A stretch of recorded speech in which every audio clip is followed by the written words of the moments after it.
Et pour en débattre, nous sommes avec Mehmet Kaki, président de l'association mémorielle Les Oranges. Bonsoir Mehmet Kaki, merci d'être avec nous.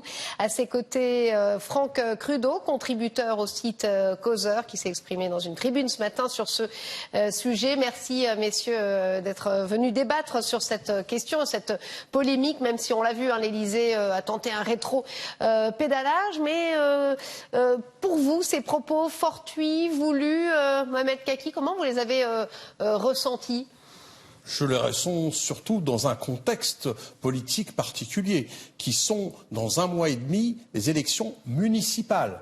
Et le président de la République est coutumier du fait que de draguer un certain nombre d'électorats, dont l'électorat des Français héritiers de l'immigration coloniale. Et donc, dans ce contexte-là, je ne suis pas étonné de cette erreur ou cette confusion des histoires, qui est bien évidemment, je le dis d'emblée, ça n'a rien à voir. L'histoire des crimes coloniaux et l'histoire de la Shoah sont des histoires différentes, dans des contextes historiques complètement différents. Néanmoins, l'histoire coloniale, nous allons aussi en parler, je suppose, et est une histoire aussi très importante et qui ne s'arrête pas seulement à ce qu'on appelle la guerre d'Algérie, c'est-à-dire le 1er novembre 1954 jusqu'en 1962. C'est bien plus large que ça. L'histoire coloniale en Algérie a démarré en 1830. Franck Crudo, vous, votre réaction à ces propos d'Emmanuel Macron, avec y compris le rétropédalage qui va avec? Oui, alors bon, je vous avoue que je ne sais plus trop quoi penser du président. C'est ce que vous disais à l'instant en antenne. C'est que j'ai quand même le sentiment qu'il s'adapte un peu à son auditoire et qu'il est capable de dire tout et son contraire en fonction de l'endroit où il se trouve. Face à des gens de gauche, il a tendance à gauchiser son discours, des gens de droite à droitiser. En Algérie, il nous parle de crimes contre l'humanité. Là, maintenant, effectivement, pour la Shoah, il tient un discours totalement différent. Bon, c'est ce qu'on appelle le en même temps macronien, mais ça peut être aussi ses limites parfois. Alors, le chef de l'État, en tout cas, s'est dit convaincu que la France devait, je cite, revisiter la mémoire de la guerre d'Algérie pour mettre un terme au conflit mémoriel qui rend la chose très dure en France. Il parlait du statut de Jacques Chirac en 1995 lors de la reconnaissance de la rafle du Veldiv. Est-ce que ça vous choque, ça, de mettre le même statut, sans faire le parallèle entre ces deux événements dramatiques, mais est-ce qu'on est là? Est-ce qu'il y a une forme de sincérité, selon vous, quand même, Mehmet Kaki? Écoutez, les analogies ne sont pas toujours fortuites. C'est toujours compliqué quand on commence à faire des analogies, des rapprochements. Il faut, je crois, laisser le travail aux historiens, qui le font très bien, et il faut s'en inspirer. D'abord, ils font un travail rigoureux. Et je pense que c'est effectivement une erreur. Mais en même temps, et vous connaissez ma position sur Emmanuel Macron, je l'ai combattu notamment pour le mouvement social et pour les retraites. Eh bien, je crois que là, il a avancé sur un certain nombre de choses, notamment la reconnaissance pour Maurice Audin. La veuve de Maurice Audin, vous savez qu'elle a mené tout un travail et autour d'elle une association d'ailleurs qui s'appelle Maurice Audin. Expliquez-nous pour les téléspectateurs qui ne connaissent pas. Maurice Audin, c'est un mathématicien qui était en Algérie et qui avait pris fait et cause pour les Algériens, contre la torture, contre les exactions, contre toutes ces humiliations et le poison général de la colonisation. Et il a été kidnappé, on va dire, par l'armée française à l'époque, et il a disparu.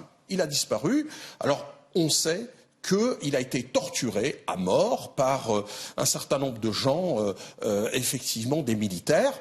Et aujourd'hui, le fait que le président de la République a reconnu qu'il y avait bel et bien que Maurice Audin a été assassiné, que c'est un véritable crime, et qu'il n'est pas mort comme ça, disparu, eh bien c'est une avancée importante, non seulement pour le savoir, la connaissance, mais aussi pour tous les gens qui sont morts pour rien.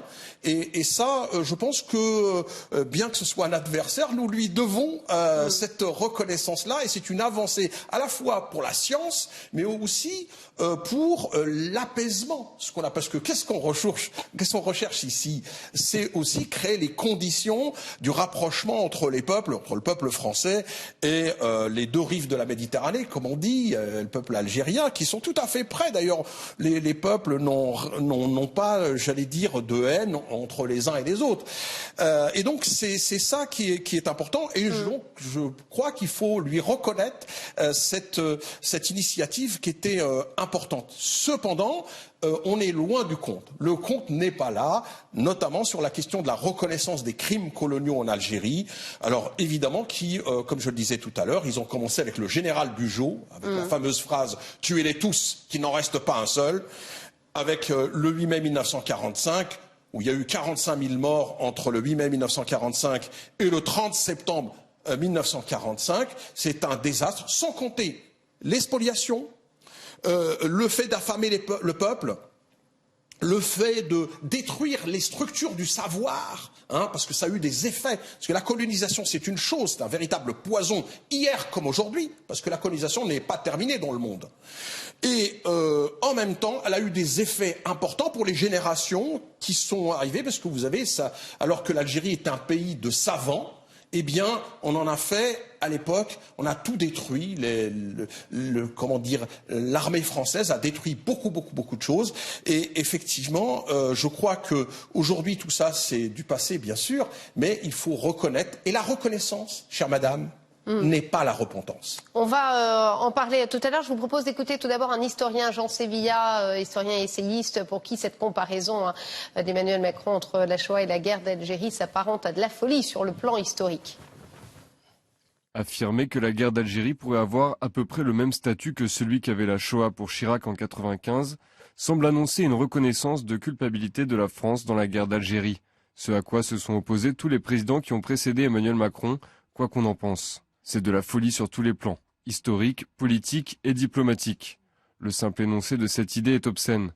D'abord par rapport à la Shoah, qui perd alors sa singularité et son ampleur sur le plan numérique. La Shoah, c'est près de 6 millions de morts. La guerre d'Algérie, c'est entre 250 et 300 000 morts dans les deux camps. Franck Rudeau, est-ce qu'on peut dire quand même que ça a eu le mérite de lancer le débat, où vous trouvez effectivement que c'est complètement incongru, ce genre de comparaison, même encore une fois, s'il y a eu rétropédalage depuis? Oui, l'analogie entre la guerre d'Algérie et la Shoah, et même le terme de crime contre l'humanité, des propos qu'apparemment le président a assumés, en tout cas n'a pas regretté, me semble effectivement pour le moins assez choquant. Vous savez, moi, je me méfie toujours des curseurs qu'on pousse trop loin, quel que soit le sujet d'ailleurs, d'un côté comme de l'autre. Si on faisait partie d'un pays qui célébrait son histoire avec une certaine arrogance, sans aucun recul, sans aucun esprit critique, y compris envers ses heures sombres, j'aurais tendance à dire qu'il faudrait peut-être effectivement faire un devoir de mémoire, essayer de s'interroger sur ces heures sombres. Mais à contrario, si on fait partie d'un pays, et j'ai un peu peur que ça soit le cas aujourd'hui, qui pousse les curseurs très loin en termes de repentance, de discours, de surenchère, de concurrence victimaire, avec tous les effets pervers que ça peut provoquer. C'est pour ça que je ne suis pas complètement d'accord avec ce que vous venez de dire. Vous êtes là pour débattre. Voilà. Je suis d'accord avec ce que vous venez d'avancer. Je pense qu'aujourd'hui, on pousse tellement loin le curseur dans la victimisation, notamment la repentance, l'autoflagellation, que ça a pour effet pervers, notamment de créer encore plus de ressentiment, notamment envers des populations, certaines communautés à notre égard, là où, me semble-t-il, il faudrait peut-être rééquilibrer plutôt le curseur et dire on va peut-être y aller un petit peu plus mollo sur la repentance ou la victimisation, et essayer de faire aimer, j'ai terminé à sur là. Oui, mais essayer de faire peut-être aimer un peu plus notre pays à... Attendez. Laissez-le finir quand même. Mohamed Keki, je sais. Oui, mais vous répondrez. Finissez, Franck Rudeau. Voilà, non, mais écoutez, j'ai dit l'essentiel. Je pense qu'il faudrait peut-être essayer de faire aimer davantage notre pays aux gens issus de l'immigration, aux jeunes personnes issues de l'immigration, plutôt qu'à chaque fois de leur donner des raisons de le détester. Surtout que ces analogies ou ce discours me semble extrêmement discutable sur le plan intellectuel et terriblement contre-productif, voire dangereux. Alors, je suis absolument pas d'accord avec ça, mais c'est votre position. Moi, je crois, d'abord, en termes Noam Chomsky disait « les mots font le monde ». Et vous savez, moi, je n'aime pas le mot « issu de ». Je pense que nous sommes les Français héritiers. C'est un héritage, et un héritage de combat, un héritage important. Et la deuxième chose qui est très importante que nos téléspectateurs doivent savoir, c'est que cette histoire de l'histoire coloniale n'est pas le fait de l'histoire des Algériens ou des Malgaches ou de n'importe quel pays qui a été colonisé. C'est l'histoire de France. Et donc les Français sont amputés d'une grande partie de leur histoire et qu'il faut leur restituer d'un point de vue scientifique. C'est déjà ça le problème. Et moi, quand je rencontre des amis avec qui j'ai grandi, puisqu'on est tous des Français, eh bien, qui connaissent pas ce pan de l'histoire, je trouve ça malheureux et dommageable, simplement pour la question de l'histoire. Ça, c'est le premier point. Et j'ai dit tout à l'heure, attendez, monsieur, j'ai dit tout à l'heure que la reconnaissance n'est pas la repentance. La reconnaissance a justement pour but la question de l'altérité. L'altérité, c'est quoi? C'est faire en sorte que l'autre existe. Et si vous dites eh bien que la reconnaissance c'est la repentance, mais alors il n'y a pas nécessairement, l'un n'implique pas nécessairement l'autre, selon vous, Mohamed Kaki. Quand on reconnaît d'une certaine manière, on se repentit, non? Pas du tout. Non, mais c'est... Pas du tout, justement. Je récuse totalement cette dialectique-là que je connais bien, qui fait partie de tout un pan politique de la société française. Hein. Derrière ça, il y a toute une stratégie. Hein. Alors, je ne vous fais pas le procès, monsieur, à vous, mais je sais que, d'ailleurs, c'est très curieux. On n'a pas relevé depuis tout à l'heure quand même quelque chose. Quelles sont les personnes qui se sont élevées de manière violente contre monsieur Macron? Eh bien, c'est la droite et l'extrême droite. Or, en matière de lutte contre l'antisémitisme, on peut faire mieux. Rappelez-vous, monsieur Le Pen, avec l'affaire du détail.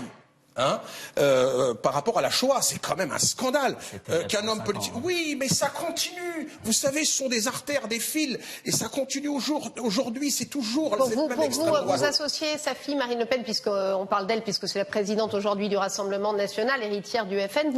Vous la mettez entre guillemets dans le même sac que son père, qui a eu effectivement ces mots. Pour moi, c'est toujours la même mouvance de l'extrême droite, violente, et qui, justement, joue... Bruno Retailleau n'est pas vraiment de l'extrême droite. Mais la droite, c'est pareil. Vous avez deux droites. Les Républicains et... Alors, attendez. Non. Justement, il y a deux droites, pour moi. Il y a celle du général de Gaulle, qui a combattu le nazisme, le fascisme, et cela, chapeau bas. Et puis, vous avez les vichistes. Vous avez le maréchal Pétain. Et vous avez tous ceux qui ont enlevé la nationalité française aux Juifs, faut se rappeler de ça. Hein. Ceux qui ont balancé les Juifs aux nazis. Eh bien, tous ces nostalgiques-là, ils existent encore. Et dès qu'effectivement il y a une ouverture de dialogue, et encore une fois, Macron, c'est pas mon copain, mais il a... Je vous interromps. Est-ce que pour vous, l'antisémitisme aujourd'hui en France vient en premier lieu de l'extrême droite, si je vous suis? Eh bien, il vient de partout. Mais l'extrême droite, on sait très bien que c'est justement... Les Juifs en France depuis 1945. Attendez. Bah non, mais c'est important. C'est l'idéologie. C'est l'extrême droite. C'est l'idéologie. C'est l'idéologie véhiculée par l'extrême droite, notamment violente. C'est l'extrême droite qui tue les Juifs en France depuis... Bien évidemment, c'est elle qui génère.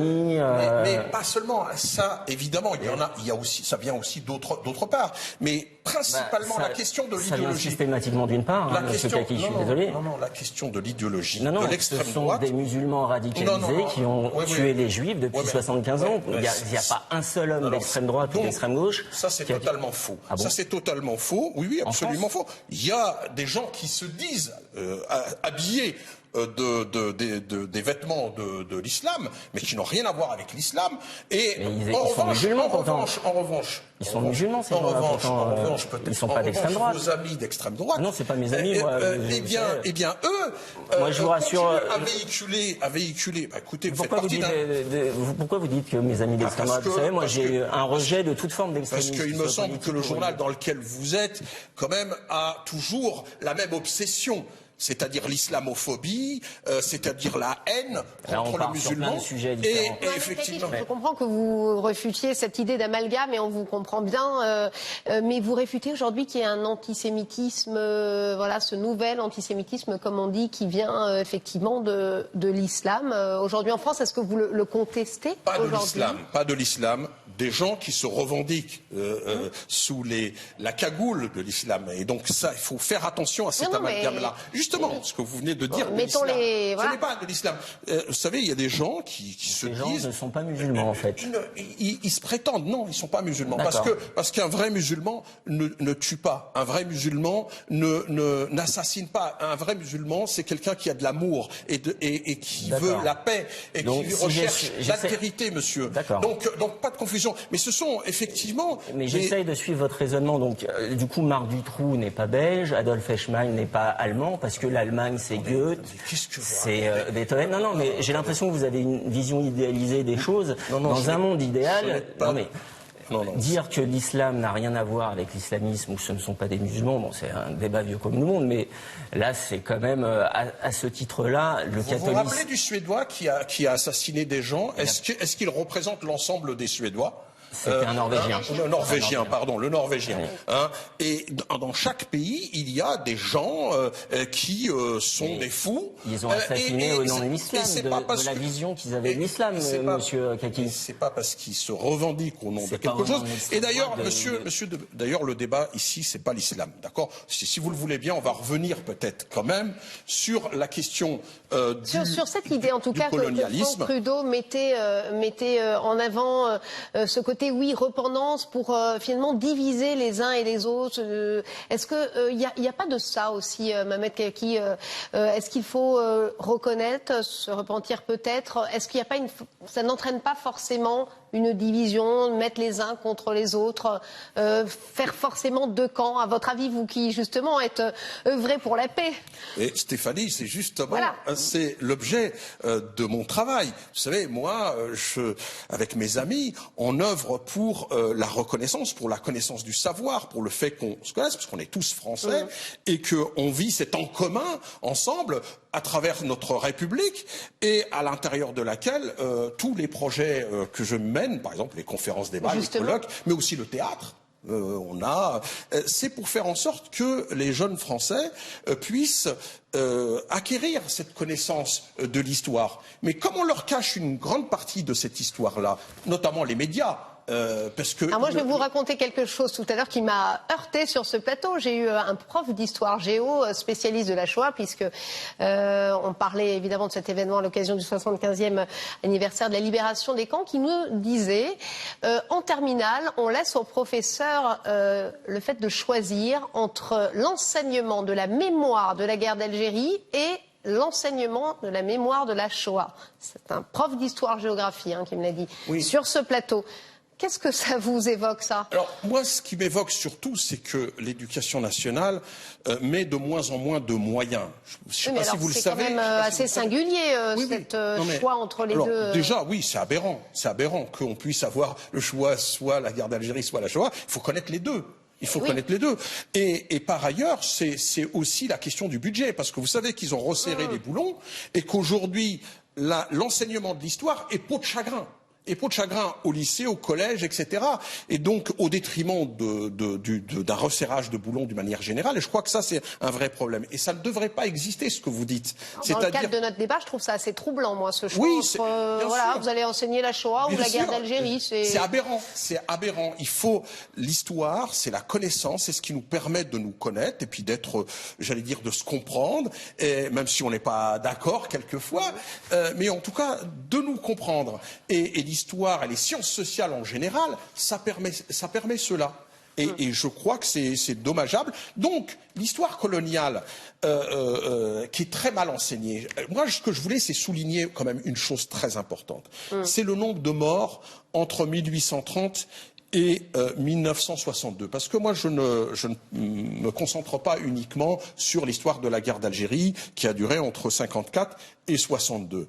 Vous savez, la violence avec laquelle s'est mise en place la politique de peuplement en Algérie est inouïe, c'est-à-dire la spoliation, le fait d'affamer les gens, le fait de les exterminer d'une manière générale, d'une manière ou d'une autre. C'est-à-dire quand vous affamez les gens, vous les exterminez. Franck Trudeau vous répondre parce qu'il y a un peu plus de temps de parole, si j'ose dire, de votre côté. Oui, le terme d'extermination déjà est extrêmement connoté, si je peux me permettre, et un peu effrayant, mais...